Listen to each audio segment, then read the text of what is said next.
ใจน้องมีความสงบนั่งสมาธิเด้อ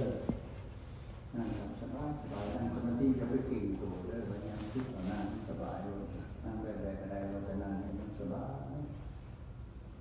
คือเราให้มันรีแลกซ์รีแลกซ์ให้มันพอเพียงรีแลกซ์ให้มันละเรื่อยละมันจืดหลวงพ่อไซโยเป็นบอกละข้างซ้ายละข้างขวาละข้างหน้าข้างหลังให้ละลงมือทางกายให้มันสบายสบา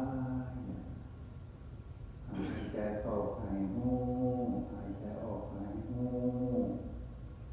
หายใจเข้ายาวหายหูยาวหายใจออกยาวหายหูหายใจออกยาว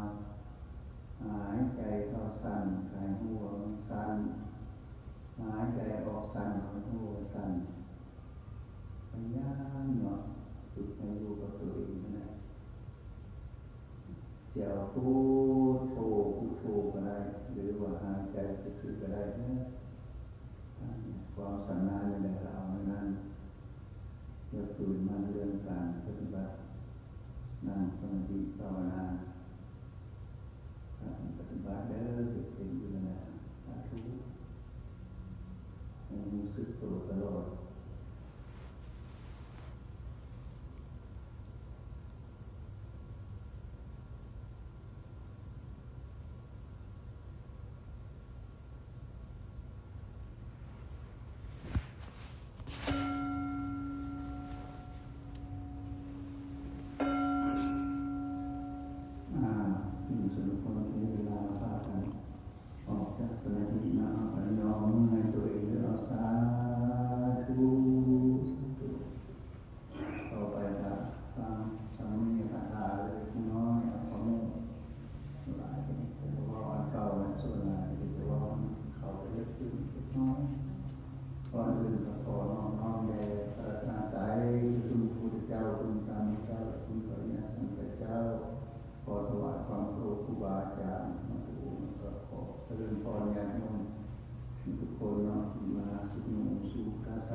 พิเศษเนี่ยว่าเอ็กซิกับอะไรพันธุ์สมาชิกแนวตื่นแนวพอดีหลายมีหลายคนเนาะมื้อนี้ที่ว่าเรื่องอันเก่านี่แหละเขาไหว้พระอยู่สูงมือนี่มันประเสริฐจะได้ในข้อสี่ข้อในความตื่นเด้ออันพุทธังสรณังคัจฉามิธัมมังสรณังคัจฉามิเป็นอย่างแกว่าเรื่อยๆเพราะว่าอันนี้เป็นเบื้องต้นทำอิทธิฤทธิ์ที่ศาสนาของเราประกาศออกไปให้คนเข้ามานับถือศาสนาพุทธนี่ที่เป็นอะไรก็ได้เป็นพระอรหันต์ก็ต้องย้อนตรงนี้ที่เป็นพระสกัดอนาคามีสกัดทางคามีโบโซดาบันหรือว่าอุปสมบทกาเนาะพระสงฆ์เขาธรรมดาก็ย้อนอันนี้เหมือนกันก็เสียความสุภาพเบื้องต้นความอีกตื่นมันเราแล้วเราอีกกับผู้บางคนกับ7 มื้อเนี่ยพอจะเป็นญาณแปลว่าอันก็แม่3 มื้อเนาะมื้อที่1ที่2ที่3 1เป็นอาจารย์เนี่ยเนาะมื้อที่2อาจารย์มื้อที่3เนี่ยพอจะไปว่าอีกมื้อต่อไป1 2 3 1 2 3เพื่อสิฮอดมื้อนั้นเพื่อสิเรียนมาฮอดปลาเพียง4แค่มื้อมันสิเกี่ยวกันอีกเนาะก็ยังโดนอยู่แล้วเนาะพอมันเลื่อนไปน้ำสูงเพราะฉะนั้นยังได้ว่าความเก่าหลายผู้ใดมาดูได้ยินความเก่าหลายแต่ว่า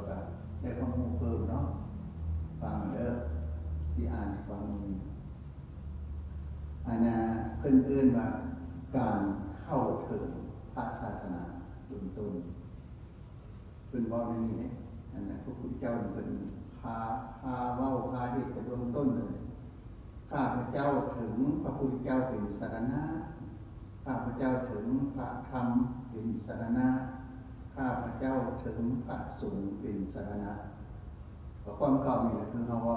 แต่ละพุทธังสรณังคัจฉามิธัมมังวันนี้เทื่อที่ 2ข้าพเจ้า ถึงพระพุทธเจ้าเป็นสรณะครั้งแม้ครั้งที่สองข้าพเจ้าถึงพระธรรมเจ้า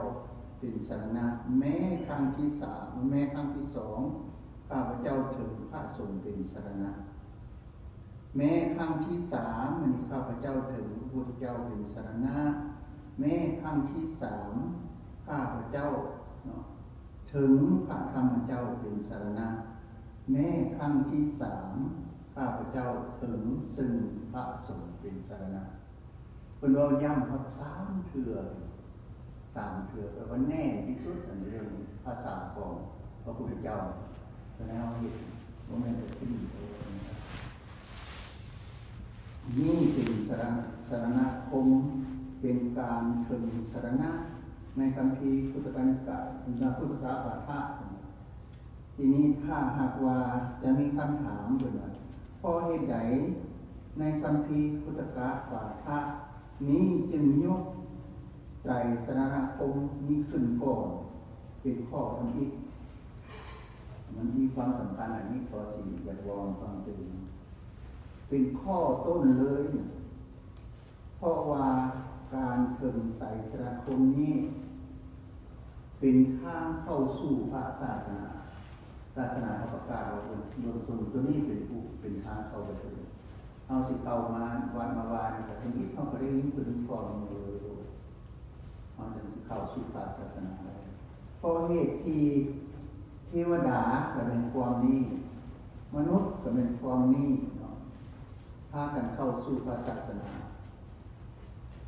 เป็นอุปสมบทก็มีเป็นอุปสิกาก็มีเป็นบรรพชิตเป็นนักบวชเนี่ยก็มีเข้าถึงพระศาสนาด้วยทางนี้ทางอันพุทธังสรณังคัจฉามิธัมมังสรณังคัจฉามิสังฆังสรณังคัจฉามิบ่แม่นที่เป็นบุคคลใดคนหมดทุกคนเขานี่เข้าสู่พระศาสนาแม่นเข้าทางนี้เป็นต้นเลยเป็นนี้อันนี้จังหวะมันมีความเป็นความสำคัญชื่อเอาไว้เอามาบันเอามาเหตุเอามากล่าวเอาไว้ให้กับแล้วนั่นคือว่าอันนี้เป็นสิ่งที่สำคัญที่สุดของเบื้องต้นในการเข้าศาสนาเป็นพ้องว่าการเทิงไตรสรณคมนี้นับว่ามีความสำคัญสมัยพุทธกาลเลยสมัยพระผู้มีพระเจ้าตรัสรู้ใหม่ๆพระองค์ได้ทรงแสดงธรรมโปรดเอาปัญจวัคคีย์ทั้งห้าหลังจากเป็นตรัสรู้แล้วเขาจะเดินทางไปโปรดเอาปัญจวัคคีย์ทั้งห้าเพิ่นได้พูดปัจจวัคคีย์ทั้งห้าแล้วก็เลี้ยงมือไปมันเป็นถึงสารคมอันนี้ทุกคนก็ต้องไปถึงอันนี้เลี้ยงมือไปได้เป็นพระหลังจากเป็นออกพรรษาแล้ว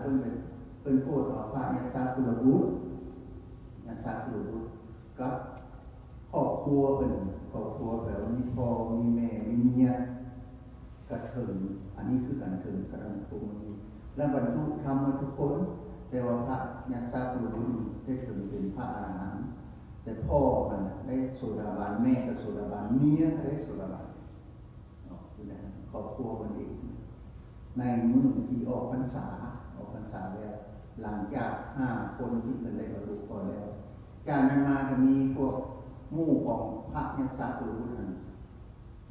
เข้ามาหาว่าเพราะว่าโอ้ได้ยินข่าวว่าพระยัสสาคุลบุตรบวชแล้วโอ้ยสันคนร่ำคนรวยแบบนี้ก็ยังบวชได้เลยนะเรื่องศาสนาพุทธนี่คือสิดีหรอนะตั้งใจก็ชวนกันมา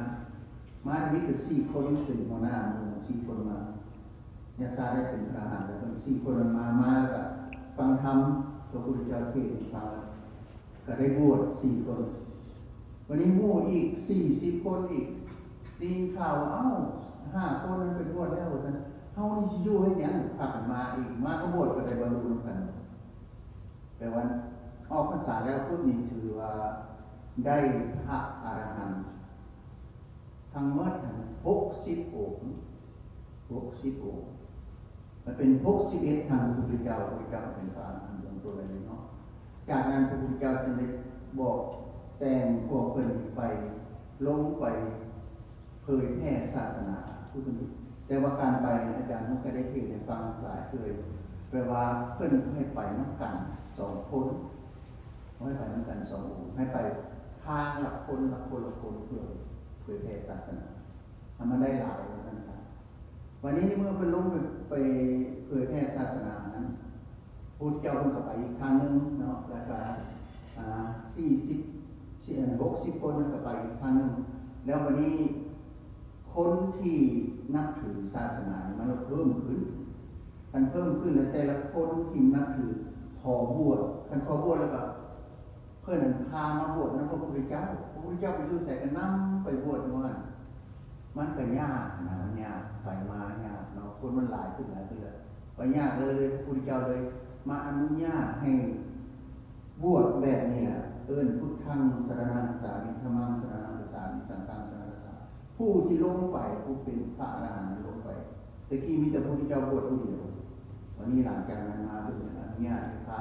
สงฆ์ผู้ลงไปเผยแผ่ศาสนาบวชพวกนี้เลยบวชพวกนี้กับบวชแบบง่ายๆคือพุทธเจ้าคนเดียววันนี้ออกพรรษาแล้วเป็นแต่งคนพวกนี้ลงเนาะหลังจากนั้นพระองค์ก็ทรงส่งภาษาวกทั้งหลายลงไปเผยแผ่ศาสนาพอมีคนหลายขึ้นก็อยากบวชเนาะในสมัยนั้นถ้าหากว่าจะนำเอาพวกนั้นมาบวชนำพระพุทธเจ้าตลอดทุกๆขั้นไปจะมีความยุ่งยากวันนี้พระองค์ก็เลยอนุญาตการบวชพระภิกษุนี้ตอนนั้นด้วยการถึงไตรสรณคมแทนก็แม่นตัวเขาบอกผู้สูงอันนี้แหละพุทธังสรณังคัจฉามิธัมมังสรณังคัจฉามิสังฆังสรณังคัจฉามินี่แหละนี่นะทุติยมปีตติยมปีแบบนี้เลยแล้ววันนี้ให้กุลบุตรปงผมนุ่งห่มผ้ากาสายะเป็นต้นแล้วก็คู่เข่าประคองอัญชลีแล้วก็เป่งวาจาขอถึงไตรสรณคมเนาะแล้วอาจารย์หรืออุปชาขอให้สรณคมไปให้ก็คือเจ้าให้สิ่งนี้แหละคือให้สิ่งแบบนี้แหละแล้วก็ถือว่าเป็นบวชแล้วเป็นพระแล้วตรงนั้นเป็นที่นี่เป็นวิธีบวชพระภิกษุในสมัยธรรมินะหลังจากนั้นพระองค์ก็ทรงอนุญาตวิธีบวชอันนี้ไปเป็นบวชสามเณรตัวนี้ต่อมาจนฮอดสมัยนี้ก็เป็นบวชสามเณรก็เป็นตัวนี้บวชสามเณรนะให้เลื่อนบวชเป็นสามเณรการถึงพุทธังสรณังคัจฉามิธัมมังสรณังคัจฉามิสังฆังสรณังคัจฉามิทุกมื้อนี้ถือเป็นวิธีการบวชสามเณรแม้กระทั่งอุปสมบทอุปสิกาทั้งหลายพอถึงไตรสรณคมก็ด้วยเป่งวาจาพุทธังสรณังคัจฉามิธัมมังสรณังคัจฉามิเป็นต้นเหมือนกันหมายความว่าเนี่ยอะไรก็ตามแปลว่าหลังจากที่พระพุทธเจ้าอนุญาตสมมื้อเนี่ยที่บวชอะไรก็ตามแม้แต่อุปสมบทอุปสิกาคารวะผู้เคยเข้ามาเนาะ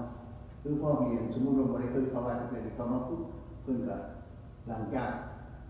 ประกาศว่าพุทธังสรณังคัจฉามิธัมมังสรณังคัจฉามิขั้นแปลได้ถึงจักแม้อันนั้นตัวเองประกาศเข้าศาสนาแล้วมีอาหารไหนก็แสดงว่าเราสกันฟังถึงนะลักษณะของการถึงพระพุทธเจ้าเป็นสรณะนี้คำว่าสรณะโดยศัพท์อันนี้นะภาษานี้แปลว่าเบียดเบียนตัวนั้นเบียดเบียนคำว่าสรณะถ้าจะประมวลก็บอกว่าข้าพเจ้าถึงพระพุทธเจ้าเป็นสรณะหรือว่าข้าพระพุทธเจ้าพระองค์นั้นเป็นสรณะของข้าพเจ้าอย่างนี้ก็ทับกันคำว่าแต่อันกับอันกันนึงซึ่งสรณะคืออันนี้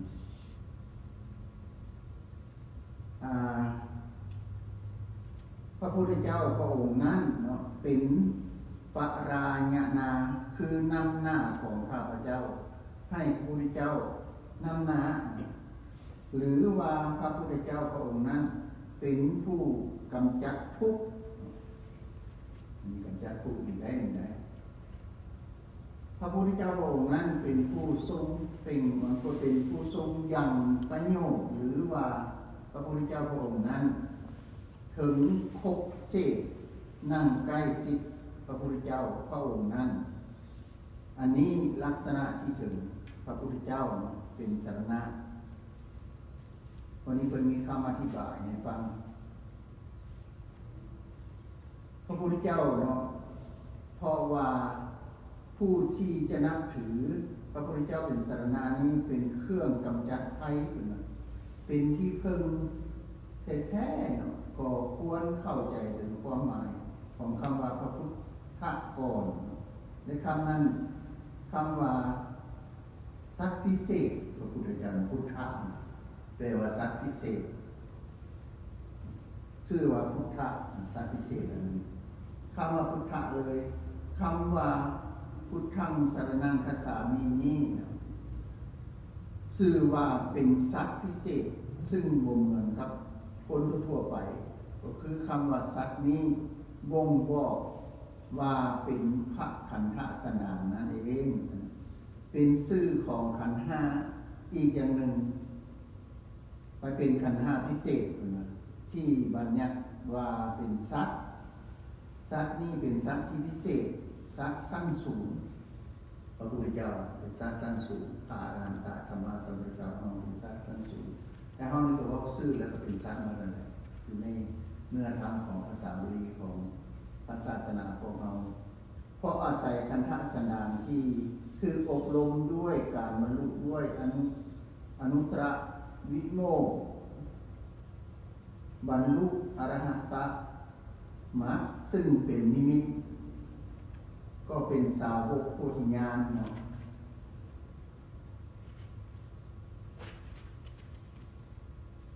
แห่งการอันใดคัดความบ่ได้หมายว่าเฮาเว้าพอดีนี่บ่มีอันใดที่มาคัดมาขวางเฮาได้เรื่องบุญเรื่องวาสนาเต็มเปี่ยมตามไปได้อันนี้เพิ่นจึงว่าพาเฮ็ดสมุนวัดเฮาเปรียบกับความพอแต่ละมื้อตอนเช้าตอนสวยตอนแลงพวกเฮาเฮ็ดตลอดเนาะคันผู้ใดมาบวชว่าผู้ใดผู้ใดบ่ได้บวชก็ได้แต่ตอนสวยนี่ก็ถือว่าโชคดีแล้วได้วัดอื่นนี่บ่ได้ใครมีได้นี่อยู่เมืองลาวคือกันประเทศไปอย่างนั้นไปซื้อๆไปฮอดแล้วก็เอาข้าวเอาอาหารใจแต่งเสื้อผ้ายกไปเทศแล้วก็เพิ่นก็ให้ยัดเท้าอะไรว่าหาแล้วก็หมดไปซื่อๆแต่เราบ่ได้ปฏิบัติแบบนี้อยู่บ้านแต่เดี๋ยวนี้เริ่มหลายวัดก็เริ่มมีบทบาทคืนใหม่แล้ววัดของเขานี่อยู่อเมริกาก็เริ่มหลายวัดแล้วแต่ข้าวของเขาเฮ็ดไปดุลไปจะได้ยินข่าวเพิ่นได้ยินข่าวเพิ่นพากันเฮ็ดนำสมมุติว่าเพิ่นสิเทศเพิ่นสิให้ธรรมะอีหยังต่างๆแต่ก่อนก็บ่มีดอกว่านั่งสมาธิก่อนเด้อทีนี้เพิ่นเห็นเฮาเฮ็ดก็เพิ่นไปเฮ็ดนำส่วนลงมาก็สาธุเป็นบุญเป็นกุศลนำญาติโยมทุกคนเนาะอันนี้เว้าให้ฟังซั่นนี้เพื่อให้เฮาเข้าใจว่าเฮาไหว้พระแต่ละมื้อเพิ่นเอิ้นว่า